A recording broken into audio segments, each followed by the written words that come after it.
दोस्तों, भारत और न्यूजीलैंड के बीच नागपुर में खेले गए पहले टी20 मैच में क्रिकेट प्रेमियों को एक रोमांचक मुकाबला दिया। इस मैच में भारत ने शानदार रणनीति और बेहतरीन प्रदर्शन के साथ न्यूजीलैंड को कड़ी टक्कर दी और अंत में मैच अपने नाम कर लिया। सीरीज में 1-0 की बराबरी हासिल की। भारत की जीत के बाद न्यूजीलैंड के दिग्गज क्रिकेटर रोस टेलर और ब्रैडन मैकुलम, केन विलियमसन और डेरिल मिचेल तक ने ऐसे चौंकाने वाले बयान दिए जिसे सुनकर क्रिकेट जगत में हलचल मच गई। आइए जानते हैं इन दिग्गजों ने इस मुकाबले को लेकर क्या कहा।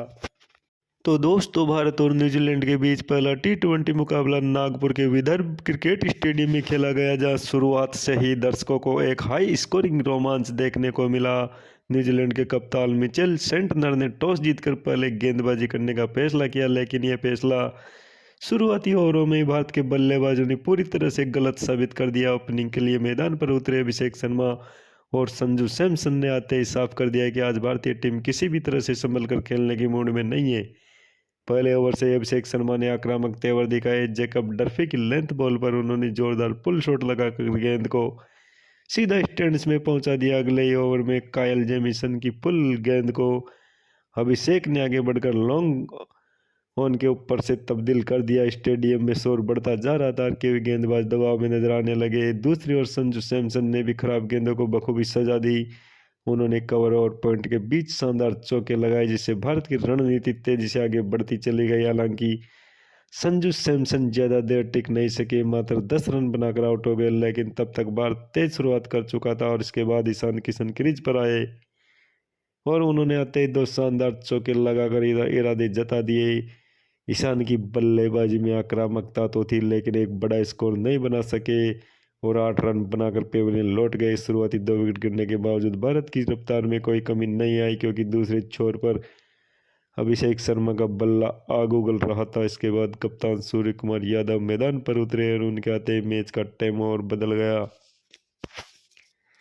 सूर्य कुमार यादव ने अपने खास अंदाज में 360 डिग्री शॉट्स खेले, कभी रिवर्स स्वीप तो कभी फाइन लेग के ऊपर से स्कूट शॉट खेला। हर गेंद उनकी टाइमिंग और ईवो नेशनल से परेशान दिखा। सूर्य कुमार यादव ने सिर्फ 22 गेंदों में 32 रन बनाए और अभिषेक शर्मा के साथ मिलकर स्कोर को 100 रनों के पार पहुंचा दिया। अभिषेक शर्मा इस पारी के असली हीरो रहे। उन्होंने सिर्फ 35 गेंदों का सामना करते हुए 84 रनों की तूफानी पारी खेली, जिसमें 5 चौके और 8 गगनचुंबी छक्के शामिल थे। स्पिन हो या तेज गेंदबाजी, अभिषेक ने हर गेंदबाज को निशाने पर लिया। खासतौर पर ईस्ट शॉट के 1 ओवर में उन्होंने लगातार 2 चौके जड़कर मैच को पूरी तरह भारत के पक्ष में झुका दिया। उनकी इस पारी ने न सिर्फ स्कोरबोर्ड तेजी से आगे बढ़ाया, बल्कि न्यूजीलैंड की रणनीति को भी बिखेर कर रख दिया।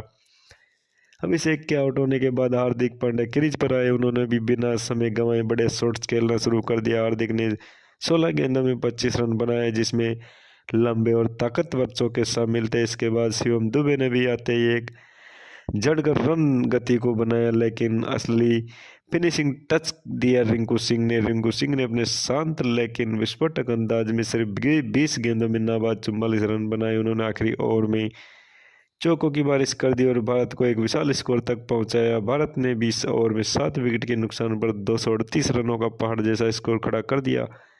यह पारी सिर्फ बड़े शॉट्स की नहीं, बल्कि आत्मविश्वास, आक्रामक सोच और क्रिकेट की आधुनिक शैली का शानदार प्रदर्शन थी। अभिषेक शर्मा की विस्फोटक बल्लेबाजी, सूर्य कुमार यादव की क्लास और रिंकू सिंह की फिनिशिंग ने इस पारी को यादगार बना दिया। न्यूजीलैंड के सामने एक बेहद कठिन लक्ष्य खड़ा कर दिया। 239 रनों के विशाल लक्ष्य का पीछा करने उतरी न्यूजीलैंड की टीम के सामने शुरुआत से ही कड़ी चुनौती थी।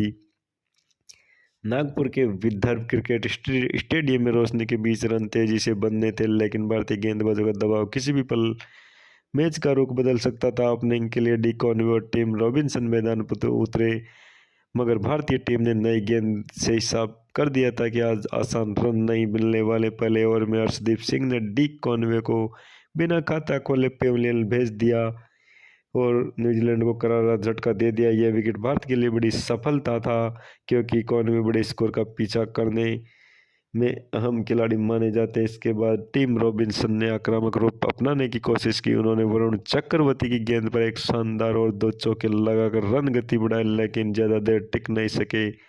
छठे ओवर में शिवम दुबे की गेंद पर वह बड़ा शॉट खेलने के प्रयास में कैच आउट हो गए और 21 रन बनाकर लौटे।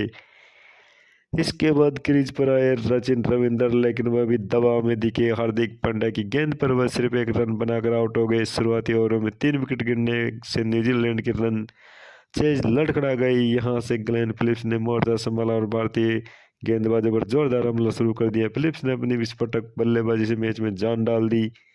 उन्होंने स्पिन और तेज गेंदबाजी दोनों के खिलाफ बेखौफ शॉट्स खेले।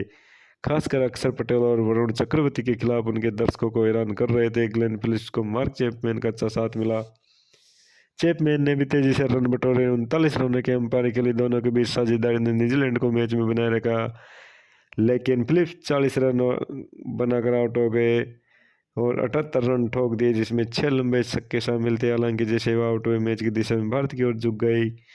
डेरिल मिचेल ने 28 रन बनाकर संघर्ष किया, लेकिन रन रेट बहुत ज्यादा थी। कप्तान मिचेल सेंटनर ने अंत में 20 रन बनाकर नाबाद रहने की कोशिश की, मगर जरूरी रन तेजी से बढ़ते चले गए। भारतीय गेंदबाजों ने डेथ ओवर्स में शानदार गेंदबाजी की। शिवम दुबे ने हम समय पर 2 विकेट लेकर न्यूजीलैंड की उम्मीदों पर पानी फेर दिया। वह वरुण चक्रवर्ती ने भी 20 ओवर में 2 महत्वपूर्ण विकेट झटके और न्यूजीलैंड की टीम 20 ओवर में 7 विकेट के नुकसान पर 190 रन ही बना सकी और 239 रनों के लक्ष्य का पीछा करने से वह बहुत दूर रह गई और भारत ने यह मुकाबला बड़े अंतर से जीत लिया।